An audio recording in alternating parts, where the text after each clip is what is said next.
Welcome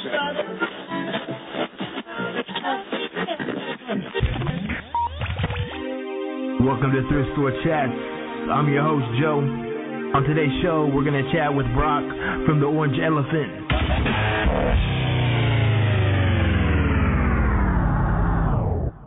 All right, today on Thrift Store Chats, this is the pilot of Thrift Store Chats, and today I got Brock on the show. And Brock, can you tell us a little bit about yourself? Yeah, what's going on, everybody? Thanks for having me on, man. I appreciate it. My name is Brock. I am 25% of the Orange Elephant 523. You can check us out on YouTube. We got a YouTube channel, and a little bit different. We do for a full-time living. We sell on eBay, Amazon, and Craigslist. But I have my wife and I have my two boys who are 4 and 1. And if you hear any little talking in the background, that's the 1-year-old. And we run it as a family business and have a lot of fun doing it. How did you, Brock? How did you get started doing thrifting? Did you start did you have a full-time job and then you started doing a part-time, or what's like your story? How y'all got jumped in through that? Yeah, definitely. I've always been really thrifty, and I don't mean like going to thrift stores, but I've always been really frugal. I guess that would probably be a better word for it. So we were always garage selling, and we were Goodwilling and everything. And there was a long time when we were first married, I was making $9.50 an hour. So we were broke. So I was at this garage sale, and I bought a Power Wheels, like a ride-on kids toy, for $9. And just for the heck of it, I looked it up on Craigslist, and I realized that these things are going for upwards of $100. So, wow. Finn, the older boy, and we played with it for like 2 weeks, and I thought, you know what, it'd be fun. I've never done this Craigslist thing. Let's throw it up there and see what happens. Well, fast forward like 2 days, and some guy brings me $90 cash for it, and that just kind of ignited what would go on. I ended up buying some storage units, and then I did Craigslist. So that's really a big part of my background is Craigslist. So if you watch my videos, that's why you'll see so much Craigslist. And I actually have a sale. It's going to happen today. I'm selling some kid stuff on Craigslist, and that's something I'm definitely familiar with because it started out just kind of on accident, and then I was in the military and got laid off, and so I knew this was coming, so I had a couple months warning, thankfully. So that's when I decided that, you know what, I've always wanted to own my own business. I'd actually looked at maybe doing rental properties or something like that, but I thought, man, you know what, this Craigslist thing is so much fun. This beats working. I wonder if I could do this for a living, so I started thrifting and started really concentrating on garage sales. That's when I got into eBay, and then it's April 2015, so it's been 11 months since I lost my job, and we just kind of hit the ground running. We've been really blessed, and it definitely was a little bit of a struggle. I didn't ever intend to do this full time, but you lose your job, it kind of decides for you. So that was cool. Yeah, totally. I'm glad it happened. Yeah, definitely. I think it's that's a cool story, man. I never heard your story. So, man, I always think about doing Craigslist. What's something like, okay, like if I want to start doing it, what's the best way? I mean, is it just like put something out there and then like go meet them anywhere, or is there like certain strategies that somebody should know to go out and sell stuff to people, random people? Well, yeah, no, I'm glad you asked that because that's something I like to talk about because everybody's secretly scared of the Craigslist boogeyman because Craigslist, there's a billion Craigslist transactions happen, and unfortunately, the press only gets a hold of the 2 or 3, and there are going to be some bad stories and some bad things happen. So you got to be careful. The thing I always tell people, especially if you're smaller or something like that, I tell people go to the police station. Anytime I sell electronics, I always tell them we're meeting at the police station or we're not meeting at all. And I actually have a buddy of mine who's the sergeant, so we'll go down while he's working, and we'll meet right there, right in front of the police officer, and we'll do our deal like that because, safety is the number one thing. But I would encourage people, find really boring items. A lot of the stuff I sell on Craigslist is just mind-numbingly boring, like diaper bags, strollers, keyboards, chairs, tables, end tables, stationary bicycles. I try to focus on boring stuff because if you focus on boring items like a chair, you don't have to have a chair, but everybody has chairs in their home. it's one of those, it's like, it's kind of a need and it's kind of a want. When you focus on really boring household items like that, you get really boring people show up and they pay you and you just have a boring, nice, pleasant transaction. And I know that's kind of funny that I said boring 10 times, but if you focus on the boring items, focus on those boring items, because people who get in trouble on Craigslist, it's when they're selling PlayStation 3s, it's when they're selling DVD players, and it's when they're meeting in Walmart parking lot at midnight, 2 a.m. You know, nothing's good going to happen. Yeah, totally. Selling electronics in a parking lot. What's a good strategy, like, or if you have a, say, like, you're selling it for 100, do people usually try to come at you with, like, a lower offer when you get there, or is it better to try to settle that payment before you get there? It's going to depend, and see, that's the thing. If you're going to sell, like, say you got a Nintendo lot up there for $100, probably what's going to happen is the guy's going to offer you $90 over the phone or through email or text, and he's going to show up and offer you $50. So you need to, what I like to do, if I'm going to sell something, my bottom dollar, I always pick my bottom dollar before I list it, and then I'll list 20, 30, 40, 100% over that. You know, if I need $100 out of a Nintendo lot, I know I need to list it at 150 because I need to allow for some shenanigans, because they're going to offer me 125, but they're going to show up with $100. Well, if this whole time my bottom dollar, what I really wanted to get was $100, then I'm good. Then I can just take the $100 and I can go. With like a stroller or something like that, I'll put like maybe $20, $30 over what I really want to. Because typically, if they call me and offer me $250 for the stroller, they show up with $250 most of the time. Another question I have is, like, when you list something on Craigslist, do you have to keep listing it every day, or is it better just to list it because people will look at the history? Or what's your deal with that? Well, Craigslist, what you want to do, there are very few rules on Craigslist, but what Craigslist will flag you for and take down your ads for is for posting too often. So what I try to do, if you can post 10 items a day on Craigslist, which most people aren't going to do more than that, so I stick to just listing 10 items a day on Craigslist as my max, but you can go in every 2 days and you can renew it, which will just bring it to the top of the search results. And that's really easy to do. It'll walk you through that. Okay. That sounds pretty. And that is important for sure, because you want to stay up, top search results. This is related to Craigslist, but I actually recently watched a show called Craigslist Joe, or a little documentary. Have you seen that? I have not. It's about this guy who goes on Craigslist and like he has a phone, he has a computer, but he doesn't take any money, and he has to survive on Craigslist for like 30 days. Yes. The documentary, and like he gets a ride and stays in people's houses. Oh yeah, that guy's crazy. That was a cool show though.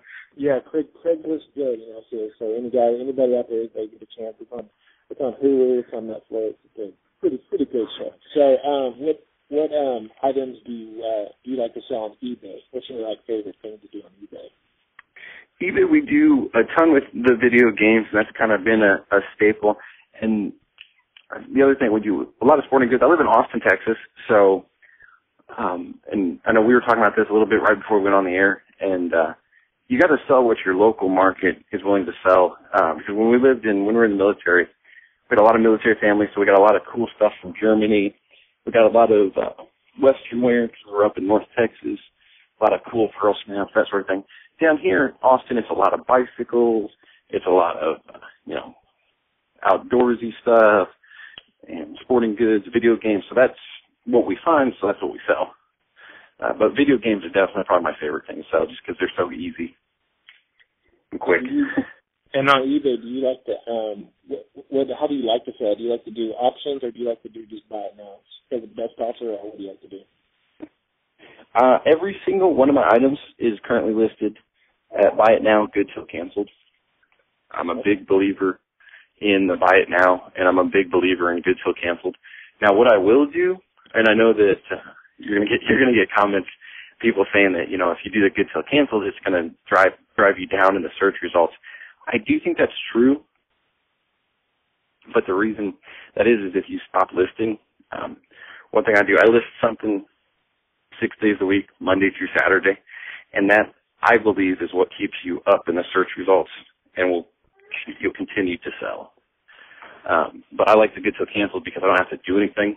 I just list it once and I forget about it, and then when the phone chirps, boom, then you ship it out. How many items do you have in your store currently? 200 and some change. Yeah, and has it always been like that? Are you trying to raise it up more, or are you just getting so much that you're selling it really quick? Or you'll discover this, like, and I mean, y'all that are listening, it doesn't matter how many items you have in your store. If you're consistently listing every day, you'll have trouble getting past that number. So 100 items was a big plateau for us last year, and that was when we first jumped into doing this for a living. And then right now, I'm stuck at just over 200 items, because if I list 5 items, it won't be the same 5 items, but a different 5 items will sell. So my next growth goal is to get to 250 items, which is tough, and it's awesome, because as I'm listing things, other things are selling. When you're looking up an item, do you see like the lowest price and the highest price? What do you try to price your item at? Do you try to go the highest, or do you try to what's your strategy in that pricing on eBay? Sure. If it's video games, if it's video games or Nerf guns, the nice thing is with those I really don't need to do the market research, because I own quite a few of those completed ads are mine, which is also always a cool thing whenever you're going back through sold listings and like, oh, that was me. So with video games, video games are typically sold at auction by people with low feedback numbers, and that really, really distorts what you're looking at. So with video games, I'm pretty much near the top, because I have a high feedback number, and I know what the games are worth, and I've sold them before. Electronics, I sell a lot of as-is electronics, like camcorders, DVD players, something like that. So with that, if I see the market selling 70 to 100, I'd probably be at 95, best offer, and then I'd take any offer over $80, something like that. Sporting goods, I try to stick in the middle. If it's selling 70 to 100, then I might be at 85, 90, something like that. So it really just depends upon the item and then how much expertise I have with the item. Oh, okay. Are you always is there any new? Are you always trying to learn new items to pick, or are you just like stick what you know right now? No, I'm actually a big fan of gambling on items. So if I'll give you an example. I had this goofy looking golf trainer. It basically looks like it was probably 3 feet wide by 3 feet, and it looked like an X on the ground, and it had like poles coming out of it. And what it was this professional golfer endorsed swing aid. So like, I guess as you swung your club, it would tell you if you depending upon where you hit the poles, you were good to go or not. So I was looking at it in the thrift store. It's hard to explain, but it was as big as me once it was all folded up, and had this huge bag, and it was $12 at the thrift store. And so that's a good time to look at comparables versus completed, because there was no completed ad for this item.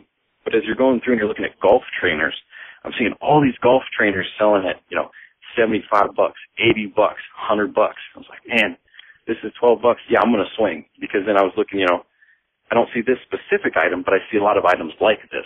Yeah. So I picked it up for $12, and then I ended up cashing out. I took a best offer of, I think it was $89.99 shipped. Yeah, hey, that's pretty good. yeah, definitely. And that's, I had to give you kind of another example, and this is something really good for, I think, people to listen or to learn off of, is I have a pretty good background as far as like outdoor hiking, that sort of thing. So I found these camo bags, and they almost looked like a man purse camo. Couldn't find anything, but they were new at tags. I picked up 2 of them for $20. Again, I just looked at what was close, tried to find, okay, I can't find this brand, I can't find anything. So I picked up the pair for $20. I ended up getting $45 for the one. and that was just something because I have expertise in that area. I was like, all right, you know what? I know about what these would retail at, something close to this. So I just went for it. I'd never sold something like that. So if I see that brand again, or if I see something close to that again, I'm going to know now. But yeah, I was definitely willing to spend $20 to learn that. Nice.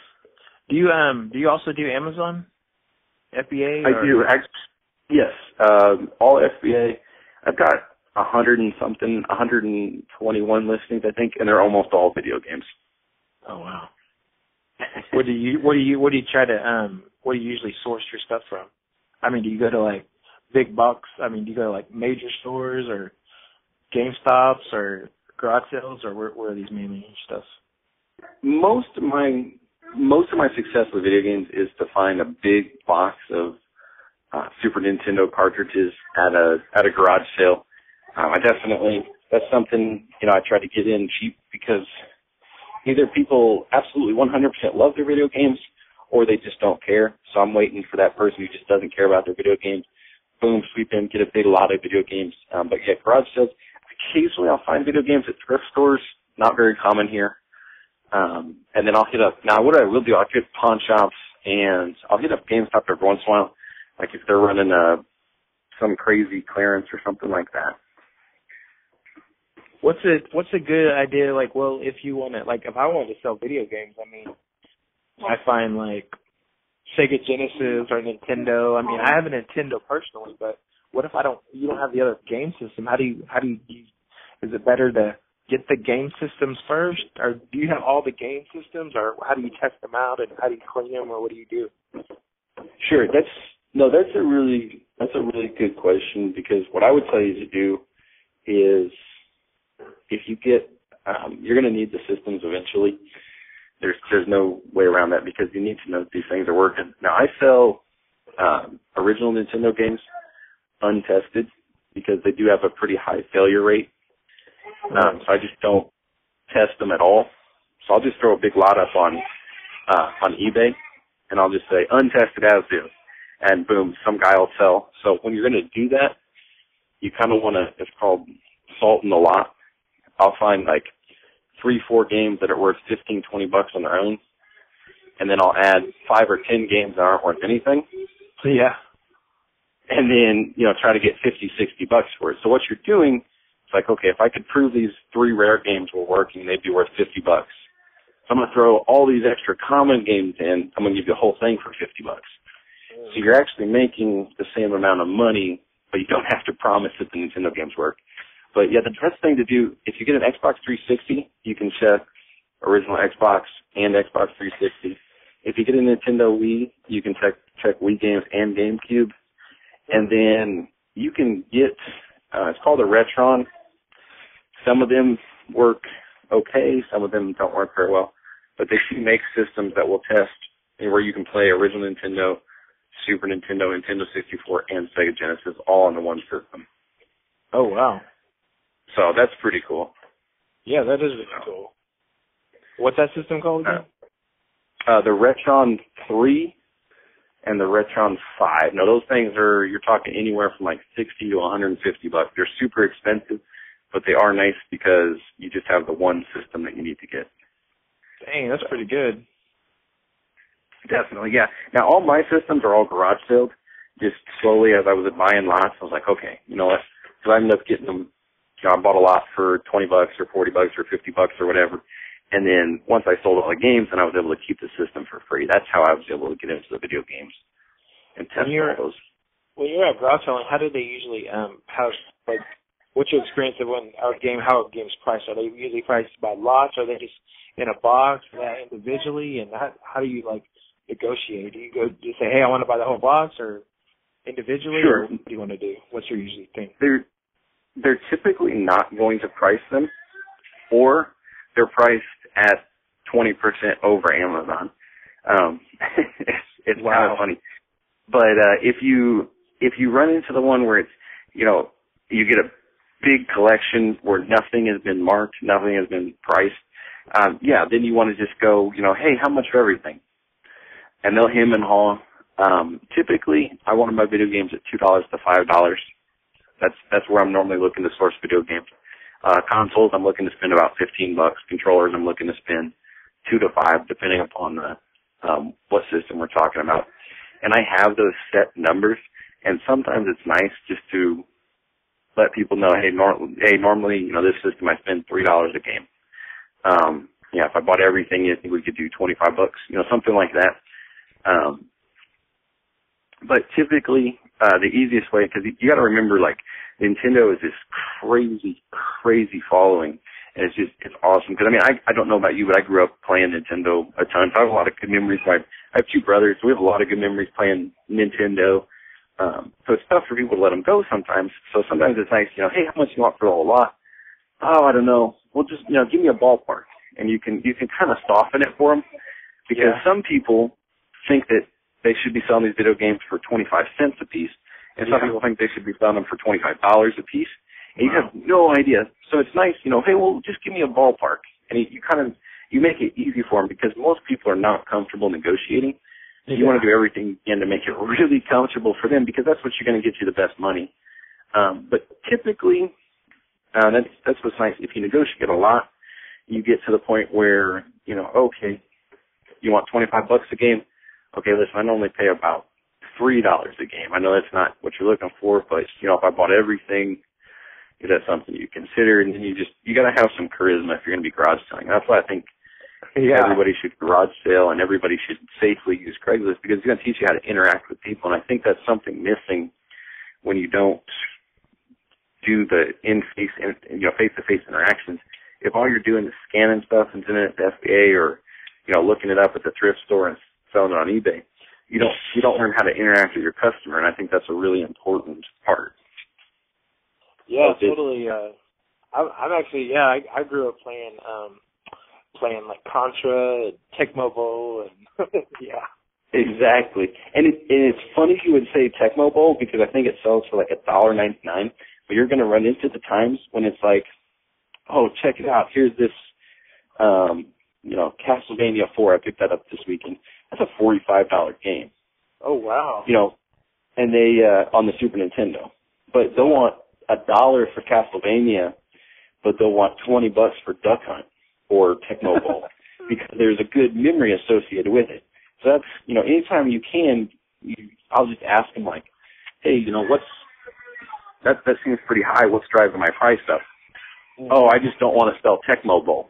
Okay, well, here, I'll leave you Tecmo Bowl, and I'll take Castlevania, and I'll make more money anyway. So, yeah, it's just something, and that plays into anything, because people are always going to have something they're attached to. Yeah. And, that's why I hit up moving sales. That's why I've done really well with the moving sales, because always when hang on, sorry, he's having a stroke. What's the matter? Jeez. Okay, guess he's better now. So yeah, I always have really good luck with moving sales, because when I go up to the console, I ask, you know, hey, how you doing? And, you know, good morning. And then I'll ask them, you know, hey, are you guys moving? And if they say yes, I want to look for the bigger items, you know, stuff that they're not going to take with them. That's just a really good technique, because at that point they just want to get stuff moved out of the house, because they don't want to pay $2-3 a pound to move their weight set halfway across the country. Yeah, totally. How do you? So I know you're married. You have a couple kids. How do you? What's like a schedule, a day in the life of Brock usually like, from start to finish? How do you fit family in with the business? And I wish more people would talk about that, and I think that's why people like my channel, because, and I'm sorry about your podcast, but you can hear the baby in the background. No, I like it. I mean, because anybody watches your podcast, you have your kids on, you know, and I think that's cool, you know. I think that's awesome.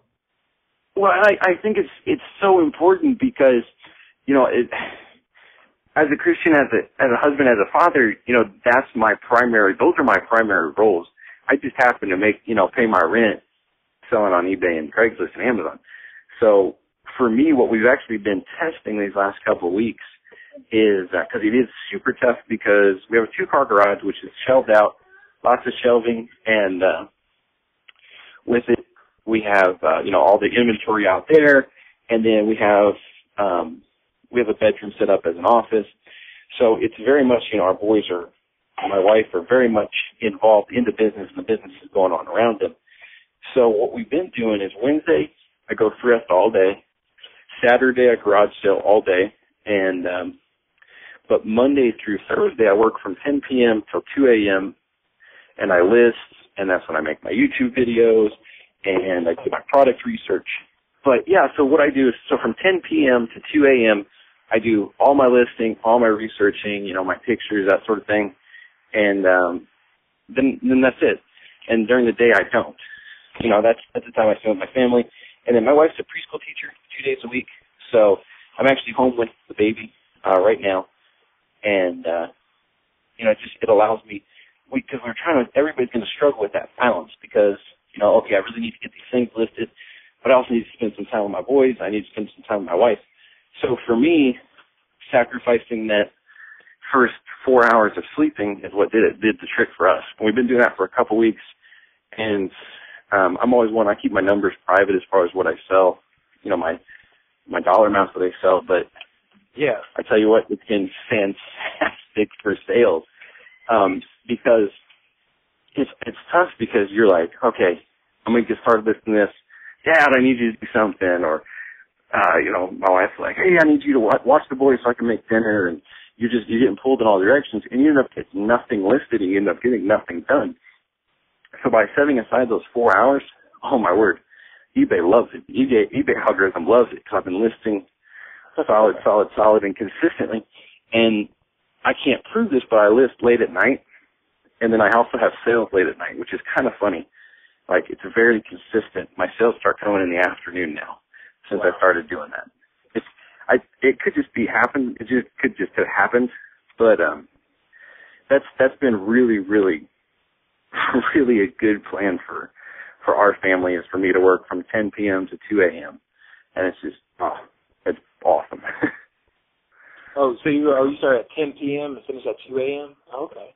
Yep, and just whatever I can get done in that time, because I'm always just a little bit, I try to stay, if I'm a little bit behind on my listing, that's actually a good thing. That way, whenever I go out to the thrift stores and I don't find anything, I still got product I'm listing. And I want to consistently, I'm a big fan, if you get 25 items, don't list them all in one day. Break them up, do 5 a day. I think that helps your search results and helps consistent listing every day is what's going to drive eBay sales. It's kind of counterintuitive, but hey, phone keeps you tinging, so I'm not going to argue with it. So. Yeah, I work full time, and actually my wife works full time too, and I started doing eBay because I don't know, I just found out about it and I just enjoy it. So that's when I do all my listings. I'll list all my stuff from probably 10 a.m. to 2 a.m. and I love staying up doing that late at night. So I'm just knocking it out. It's so fun. Well, no, it's great. And one thing, it's funny to me, but people, they know at work and stuff, whenever you've got a 9 to 5, you're not allowed to have your phone on, you're not allowed to be on Facebook. And I actually follow those same rules for myself. That's why you can't get a hold of me late at night, and that's why I ignore any and all messages, because I actually shut my phone off and I shut my computer off, or, all the apps and everything off. So from 10 p.m. to 2 a.m., everybody in my house is asleep, and nobody in the outside world can get a hold of me. So, boom, I can just list, and in that 4 hours, it's so much better because the phone doesn't ring, you're not getting emails, you're not getting interrupted. Yeah, that's focus. Well, actually what I do is I turn on a movie in the other room, and I can hear it, and I'll just start listing or some music or something, and I'll just start listing. That's what I do. I love to do that. Yep. I almost always have music going, so that's nice. It's a good background, because I've always got I'm sell a lot of electronics. I'm always testing radios and testing video games and stuff like that. So I got to be careful. I keep the music on, that way the boys can't hear that I'm testing Mario, because then they want to come in and play and everything. Even if it's late at night, they'll hear. Those boys are crazy. They hear everything. Do you take them, I know sometimes I've seen your videos, but do you take them thrifting with you sometimes, your wife and your kids? Or?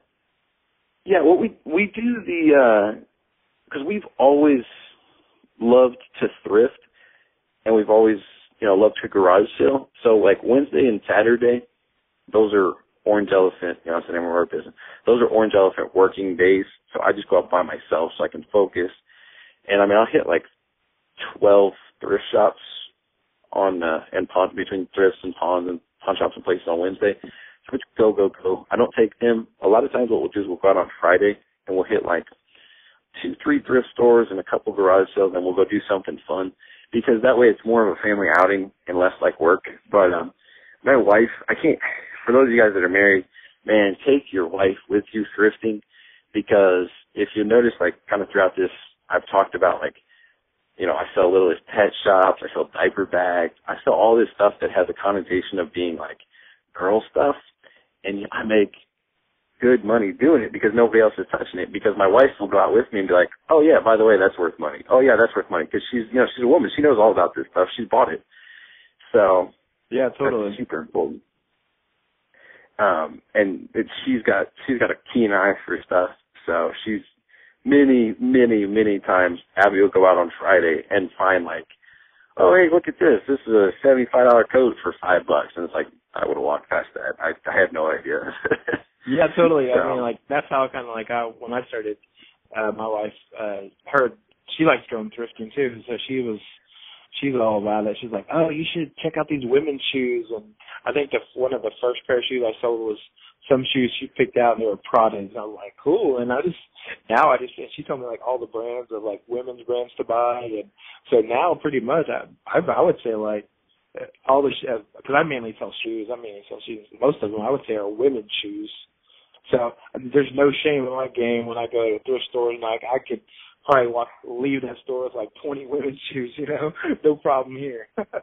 Absolutely, I've walked out of there with a skirt in one hand and high heels in the other. It just, hey, that's money. Who cares? And and the thrift store ladies always laugh at me. And I mean, most of them know me, and that's actually something I did want to touch on. Man, be nice to your thrift store people.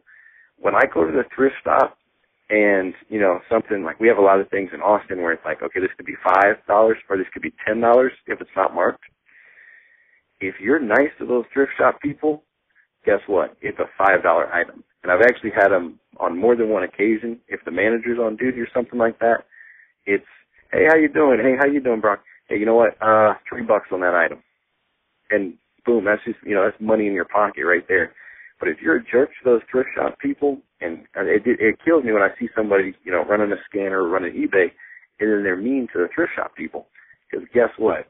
Whenever there's an issue, it's that's no longer a $5 or $10 item. That's a $20 item if you're going to be a jerk. So it's something to, keep in mind. You always be nice to those people around you, because, yeah, you could be mean to the Goodwill cashier. You could get away with it. But it'll come around to haunt you. Yeah, what's your what's your strategy, kind of, not strategy, but like what, when I first started going to thrift stores, I would be kind of like afraid to pull out my phone and look up something, or people the cashiers would see me with all this stuff. Not really like they would say, why are you buying this? But, did you just ever say, hey, or, did they ever ask you, like, why are you buying all this? Did you just come out and say, hey, I sell on eBay, or what's your, like, if thrift store people are asking you, what do you say? Sure. And that's something, actually gets into like customer service as well. That's why whenever people ask me what I do, I tell them I own the Orange Elephant. We sell furniture and collectibles.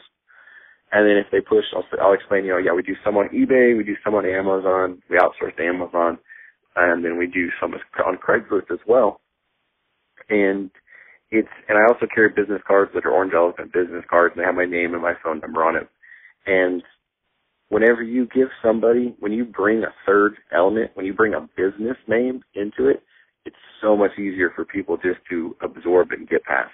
Because if you're, it's so much easier to say, people are like, oh, I see you're buying 9 pairs of women's shoes. What's up with that? Oh, I own the Orange Elephant. We sell furniture, collectibles, and we also have some pretty decent luck on women's shoes as well. It's something our customers have told us, that's something they want us to stock. Okay. As opposed to, I'm a dude selling on eBay. It's a lot easier, in my experience, just to have something else. And that's why when I get nasty messages on eBay, and that's going to happen, and like I felt absolutely horrible. I sold a guy a GameCube controller, and unbeknownst to me, it had dead bugs and termites inside the controller.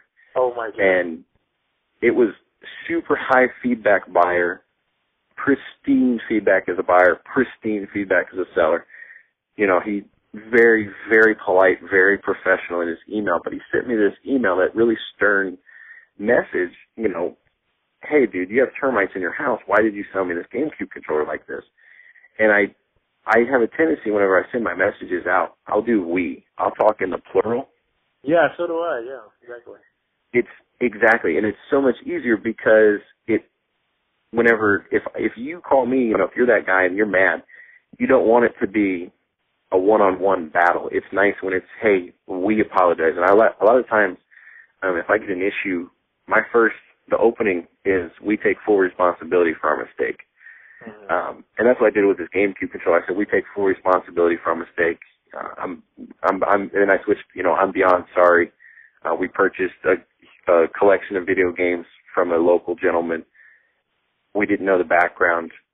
And then this is what's funny. I said, listen, I'm in the office right now. If you want a full refund and you want to keep that on the house, I'm good with that. You just let me know what's going to make